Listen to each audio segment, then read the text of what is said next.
কৃষক সংগঠন সারা ভারত কৃষক সভার পক্ষ থেকে আমরা একটা টাইম চেয়েছিলাম, তিনি আজকেই টাইম দিয়েছিলেন। মাঝে তিনি ছিলেন না রাজ্যে, এই কারণে আজকে টাইম দিয়েছেন। এবং আমি বলবো যে খুবই সৌহার্দ্যপূর্ণ একটা পরিবেশে আলোচনা হয়েছে। তিনি আমাদেরকে জানেন ভালো করে, যেহেতু ত্রিপুরায় দীর্ঘদিন চাকরি বাকরি করেছেন, এটাও উনি খোলামেলাই বলেছেন। এবং তিনি আশ্বস্ত করেছেন, প্রথম কথা যেটা, যে আমাদের এই ডেপুটেশনের উল্লেখিত বিষয়গুলো উনি নোট করেছেন এবং ওইগুলির ব্যাপারে কার্যকরী ব্যবস্থা কীভাবে নেওয়া যায় এটি দেখবেন। প্রথম কথা যেটা ছিল, আমাদের রাজ্যে ধানের উৎপাদন এই 6 বছরে কমতে কমতে একটা সাংঘাতিক জায়গায় এসে দাঁড়িয়েছে। এই বছর আমরা বলবো, যেটা আমাদের রাজ্য কমিটির মিটিংয়ে রিপোর্ট নিয়েছিলাম, বরুর যে সিজন, তাতে 50 থেকে 60% জমিতে প্রোডাকশন কম হয়েছে। সাংঘাতিক ব্যাপার এটা। তাহলে আমদানি আমাদের করতে হয়, বিরাট অবস্থা হয়েছে। এবং তাতে কৃষকরা কি করবে আর একটা, এবং এটি স্বীকার করেছেন তিনি, যে এটার মূল কারণ ইরিগেশন যে সিস্টেম আছে আমাদের, তার রিপেয়ারিং করার জন্য বাজেটে কোনো টাকা নেই। তিনি নোট করেছেন যে মুখ্যমন্ত্রীর সঙ্গে কথা বলবেন, এটা ঠিকই আছে। উনিও স্বীকার করেছেন যে এটা টাকা নেই আমাদের, স্টেট প্লেনে টাকা না থাকলে রিপেয়ারিং করা যায় না, এবং এটার অভাবই মূল কারণ। দ্বিতীয় যেটা হইল, জমি মাফিয়ারা যেভাবে শুধু সদর, বিশালগড়, মোহনপুর না, গোটা রাজ্যে ধানের জমি একের পর এক উইদাউট এনি অনুমতি ছাড়া ভরাট করে বলছে, তাতে মাঠগুলিতে জল আটকে যায়, বিভিন্নভাবে এই অবস্থা তৈরি হচ্ছে। এবং এইটারও কৃষি ফসল প্রচণ্ডভাবে এফেক্টেড হচ্ছে। এই বিষয়টা সিরিয়াস কনসার্ন, কারণ আমাদের রাজ্যের প্রধান উৎস হইল কৃষি, আয়ের উৎস, এটা অবস্থা। দ্বিতীয় যে বিষয়টা আমরা উত্থাপন করেছি, এটা উনি স্বীকার করেছি, সেটা রাবারের দাম। এটা নামতে নামতে 150 থেকে 60 এসে দাঁড়িয়েছে। এইটা নিয়ে আমাদের চিন্তা যে এই রাজ্যের মধ্যে এই যে রাবার চাষিরা যারা আছে, এই রাবার চাষিরা তারা প্রচণ্ডভাবে আজকে বিপদগ্রস্ত, এবং এটা নেগেটিভ হয়ে গেছে। কারণ দাম এত কম হয়ে গেছে, 300 টাকা যেখানে দাম ছিল, এটা এসে 150-60 দাঁড়িয়েছে। উনি বলছেন এই বিষয়টা আমরা আলোচনা করছি, গভর্নমেন্টও চিন্তা ভাবনা করছে। তখন আমরা বললাম যে কেরালাতে আমরা হলো দ্বিতীয় প্রোডাকশন, কেরালা প্রথম। কেরালাতে তারা একটা ইনসেন্টিভ দিচ্ছে যে দাম পড়ে গেলে সরকার থেকে এই টাকাটা দেওয়া হবে, যাতে কৃষকরা বাঁচতে পারে। এটা তিনি বলেছেন। কেরালার থেকে এই রিপোর্ট আনাবেন, এনে দেখবেন, এটা মুখ্যমন্ত্রীর সঙ্গে আলোচনা করবেন, যাতে আমরা কিছু করতে পারি কিনা রাবার চাষিদের জন্য। রাবারের কোনো এক্সটেনশন প্রোগ্রাম নেই। এরপরে প্রধান যে বিষয়টা এসেছে সেটা হলো এই যে মিথিলি, গত নভেম্বরে 2023-এর, তার থেকে শুরু হয়ে এখন পর্যন্ত 3টা ন্যাচারাল ক্যালামিটি হয়েছে, বিপর্যয়, রেমাল পর্যন্ত। কিন্তু বারবার কথা দেওয়া সত্ত্বেও মন্ত্রী আমাদেরকে কথা দিয়েছেন, অ্যাসেম্বলির ফ্লোরে কথা বলেছেন, আলোচনা হয়েছে। চিফ সেক্রেটারি নিজে বলেছেন, চিফ সেক্রেটারি এটা কমিটির প্রধান হেড, ওনার নেতৃত্বেই হয়। তিনি বলেছেন মিটিং করেছে, কিন্তু আমাদের সামনেই তিনি খোঁজ দিয়ে জেনেছেন, মিটিংয়ে তারা আলোচনা করে ঠিক করেছেন দেওয়া হবে, কিন্তু দেওয়া হয়নি। অফিসাররা নাকি চিন্তা করছেন এটা ইলেকশন কোড অফ কন্ডাক্টে পড়বে কিনা, কিন্তু আমরা বলছি ন্যাচারাল ক্যালামিটি এটা ইলেকশন কোড অফ কন্ডাক্টে পড়ে না, এটা অনুমতি নিয়েই এই কাজটা করা যায়। উনি বলছেন যত তাড়াতাড়ি সম্ভব অ্যাসেসমেন্টের ভিত্তিতে যেটা হয়েছে এটাই আগে দোক না, তারপরে তো বোঝা যাবে এটা দেওয়ার তিনি ব্যবস্থা করবেন। এরপর আমরা যেটা বলেছি, কালকে আপনাদেরকে যে কথাটা বলেছিলাম, পান চাষি এবং সুপারি চাষি, সুপারি চাষিদের সুপারি বিক্রি করা আর পান চাষি যে স্কিম, তিনি বলছেন এটা আলোচনা করে দেখবেন যে রেগাতে আগে যেভাবে হতো, উনি জানেন অনেকদিন, দীর্ঘদিন 98 থেকে ত্রিপুরা ক্যাডার হিসাবে কাজ করছেন, যে এটা কি আগে তো হতো, এটা তিনি এটা পর্যবেক্ষণ করে দেখবেন করা যায় কিনা। তাতেও প্রায় 25,000-এর মতো চাষি আছেন। এরপরে আমরা যেটা বলেছি যে আমাদের রাজ্যে এখনও 25 থেকে 30,000-এর মতো জমি আছে, মূলত উত্তর ত্রিপুরা, কাঞ্চনপুর, ধলাইয়ের ছামুনো সাব ডিভিশন যেটা আছে, লংথরা ভ্যালি, এই জায়গাতে সবচেয়ে বেশি হয় আর কি। তো এই বছর ট্রাইবাল ওয়েলফেয়ার ডিপার্টমেন্ট এবং এডিসি কেউ জমিয়াদের জন্য জুম করার কোনো উপকরণ, সাহায্য যেটা দেওয়ার কথা দেওয়া হয়নি। তিনি এটাও বলছেন যে আমি ট্রাইবাল ওয়েলফেয়ারের সঙ্গে কথা বলবো যাতে জমিয়াদের এই বিষয়টা করা হয় আর কি। তাহলে এই যে প্রোডাক্টিভিটি কৃষির যেভাবে কমে যাচ্ছে, এটা হলো আমাদের সবচেয়ে বড় কনসার্ন। এরপরে যে বিষয়টা আসছে সেটা হলো যে আপনারা জানেন, এটা অনেকবার আমরা এই বিষয়টা উত্থাপিত করেছি, ওনার কাছে এটা উত্থাপিত করলাম, সেগুলো হাতি যেভাবে এখন পর্যন্ত 15 জন তেলিয়ামুড়ার সাব ডিভিশনের মানুষ মেরেছে, প্রচুর সম্পত্তি নষ্ট করেছে, কি করা যায় এটা? তখন আমরা বিকল্প প্রস্তাব দিয়েছি যে এটা মূলত হাতি কেন আসে লোকালয়ে, আগে তো আসতো না, আসে এই কারণে তাদের খাবার নেই, মাংকি খাবার নেই।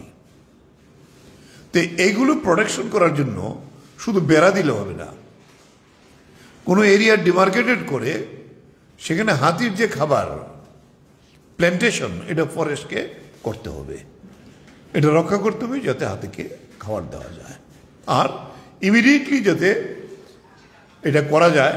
তিনি বলেছেন যে মিনিস্টার নিজেও এটা নিয়ে মিটিং করেছেন, এটা কি করা যায় একটা পরিকল্পনা তাদের দিক থেকে নেওয়ার সেখানে চেষ্টা করবেন। এরপর যে বিষয়টা আমরা তুলেছি, শুধু কৃষক সভা না, এটা ত্রিপুরার জনজীবনের সমস্যা।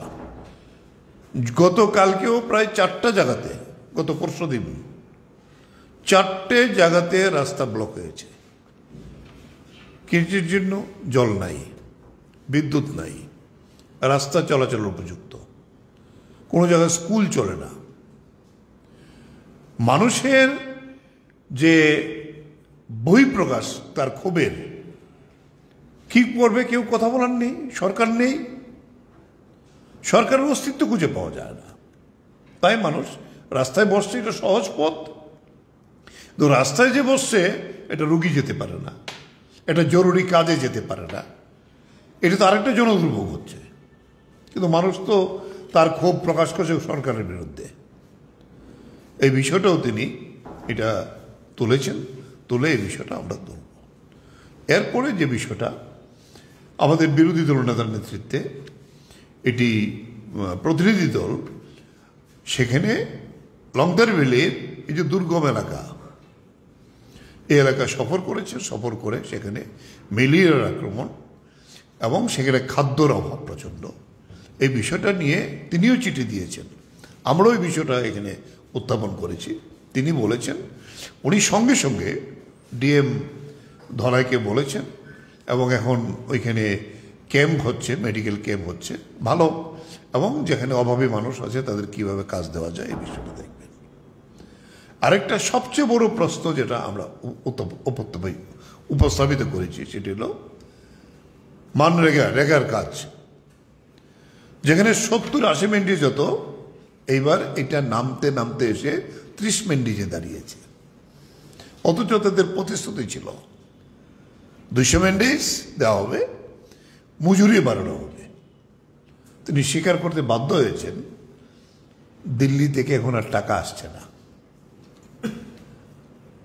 এটাকে নেগেটিভ সেন্সে কি হচ্ছে না হচ্ছে তো ডাইরেক্টলি বলতে পারে না উনি, যে চিফ সেক্রেটারি, কিন্তু দিল্লি থেকে টাকা আসছে না, এই কারণে কাজ নেই।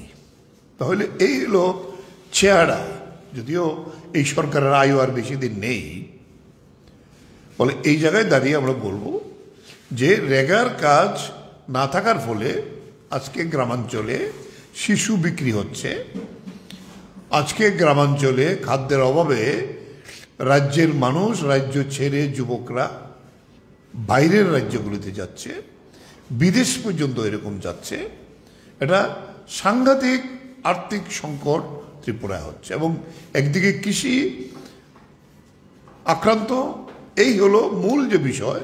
তবে আমরা বলবো তিনি খুব মনোযোগের সঙ্গে আমাদের এই সমস্তগুলি পয়েন্ট আমাদের তো কাগজে আছেই, উনি নোট করেছেন, নোট করে বলেছেন।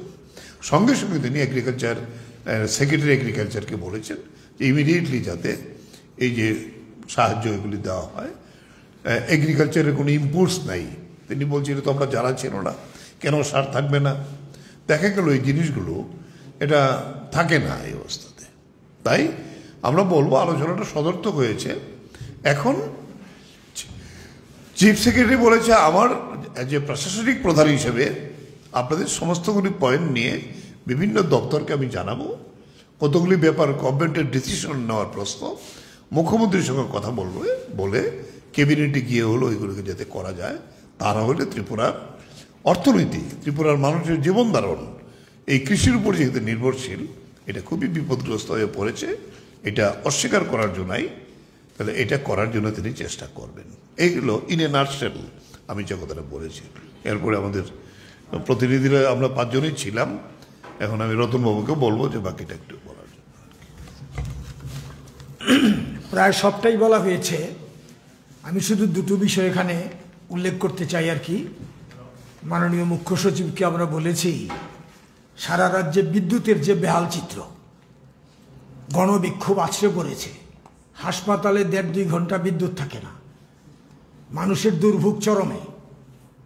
একদিকে এই অবস্থা, আরেকদিকে বিদ্যুৎ দপ্তর বা তার মন্ত্রীর আস্ফালন।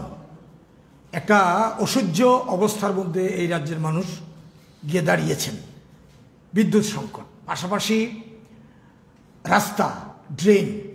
বামফ্রন্ট সরকারের সময় এই রাজ্যে যে একেবারে রিমোটেস্ট যে কর্নার, এই এরিয়াগুলির মধ্যে পর্যন্ত রাস্তা, ড্রেন ইত্যাদি সুন্দরভাবে নির্মিত হয়েছিল, এটা সবার অভিজ্ঞতা। গোটা রাজ্যে কানেক্টিভিটি এমন একটা জায়গায় গেছিল। এখন আস্তে আস্তে গত 6 বছরে ভাঙতে ভাঙতে রাস্তাগুলো, ড্রেনগুলো এমন একটা অবস্থা হয়েছে চলাচলের অযোগ্য। জলবাহিত ড্রেনগুলো দিয়ে জল পাস হয় না, রাস্তা আরও ভেঙে যাচ্ছে, মেরামতের কোনো ইয়েই নেই। এখানে উল্লেখ করা হয়েছে যদিও, কিন্তু এই বিষয়টা আমরা খুব জোর দিয়ে বলেছি। পাশাপাশি আমরা বলেছি যে আপনার সঙ্গে যে আমরা কথা বললাম, রাজ্যবাসী তো জানতে চাইবে যে কৃষক সভার পক্ষ থেকে এসে আপনাকে যে আমরা এই দাবি সনদটা দিলাম, আপনার দিক থেকে বক্তব্য কী। তিনি তখন বলেছেন যে আমার দিক থেকে যদ্দূর সম্ভব, যত দ্রুত সম্ভব সেটা আমি করব। এবং তিনি রেগার ক্ষেত্রে বলেছেন যে অন্য কোথাও অনিয়ম হতে পারে না গোটা দেশের, ত্রিপুরা রাজ্যে আগের থেকে অনিয়ম হয়নি বলেই এই রাজ্যে 90 দিনের বেশি কোনো একটা সময় কাজ দেওয়া সম্ভব হয়েছে। তিনি প্রশাসনে তখন ছিলেন। তো গত এই 5-6 বছরে এবং শেষের দিকে 30-35 দিনের বেশি কাজ দেওয়া যাচ্ছে না কেন?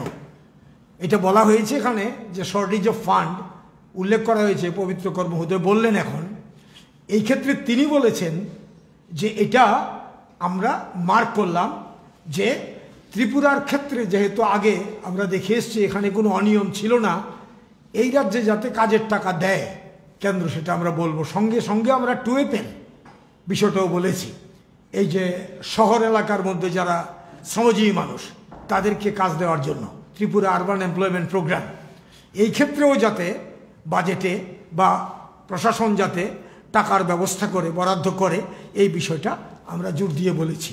এই হচ্ছে বিষয়।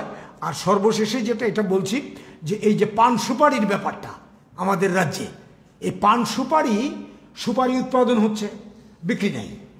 আসামে সেখানে বাধা সৃষ্টি করা হচ্ছে, বাইরের সুপারি ভারতে ঢুকছে, অথচ আমাদের রাজ্যে উৎপাদিত সুপারি পান একটা বেহাল অবস্থার মধ্যে আছে। হাজার হাজার পান চাষি, সুপারি চাষি, উত্তর ত্রিপুরা, দক্ষিণ ত্রিপুরা সহ বিভিন্ন জায়গার মধ্যে। এই পান চাষি, সুপারি চাষিদের সমস্যাটাকে সুরাহা করার জন্য মুখ্য সচিবের কাছে আমরা জরুরি দাবি জানিয়েছি। প্রণব একটু ট্রাইবেল এলাকার সমস্যা। ডেপুটেশনের মূল বিষয়গুলি উপস্থিত করা হয়েছে। আমি যেটা সংযোজন করতে চাই, খুব স্পেসিফিকভাবেই উপজাতি এলাকাতে যে কাজের সমস্যা, কাজের অভাব, এই বিষয়টা আমরা তুলে ধরার চেষ্টা করেছি। এখানে সামনু ব্লক এলাকার থালছড়া, গোবিন্দবাড়ি, 32 কিমি ইত্যাদি যে সমস্ত এলাকা, এখানে পূজার পরে কোনো রেগার কাজ হয় নাই। 6 মাস ধরে এই এলাকাতে কোনো কাজ নেই। আমরা স্পেসিফিকভাবেই চিফ সেক্রেটারি মহোদয়ের কাছে এই বিষয়টা আমরা তুলে ধরেছি। চিফ সেক্রেটারি আমাদের কাছে বলেছেন, আমাদের বিধানসভার বিরোধী দলনেতা জিতেন চৌধুরী সাহেব ওনাকে একটা চিঠি লিখেছেন। এই চিঠির মূলে এর মধ্যেই এটা চিফ সেক্রেটারি সাহেব সরকারি তরফ থেকে উদ্যোগ নিয়েছেন এগুলি খবর নেওয়ার জন্য। উনিও স্বীকার করেছেন কাজ খুবই কম হচ্ছে, রেগার কাজ। আমরা বলেছি রেগার কাজ যাতে সেখানে বৃদ্ধি করা যায়। এবং উপজাতি এলাকাতে এখানে স্বাস্থ্য পরিষেবার যে বিষয়গুলি, এটা খুবই সমস্যার মধ্যে আছে। এখানে ম্যালেরিয়ার যে বিষয়টি, সেগুলি এখানে উপস্থিত হয়েছে।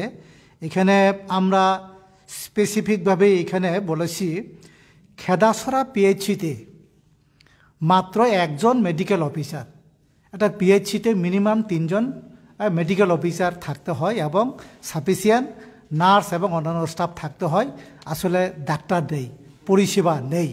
এই বিষয়গুলো উনি নোট করেছেন এবং ইমিডিয়েট এই ব্যাপারে ব্যবস্থা নেবেন বলে উনি আমাদের কাছে আশ্বাস দিয়েছেন। এবং এখানে মূলত উপজাতি এলাকার যে সমস্যাগুলি আমরা তুলে ধরার পর চিফ সেক্রেটারি সাহেব উনি বলেছেন, এখানে আমাদের বিরোধী দলনেতা যেভাবে পয়েন্ট ওয়াইজ এখানে চিঠিতে লিখেছেন, আমরা সবটাই ইমিডিয়েট এই ব্যাপারে কি করা যায় আমরা দেখছি, এটা আশ্বাস দিয়েছেন।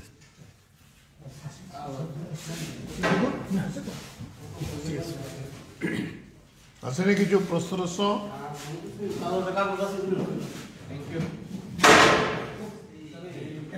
একটা কাগজ না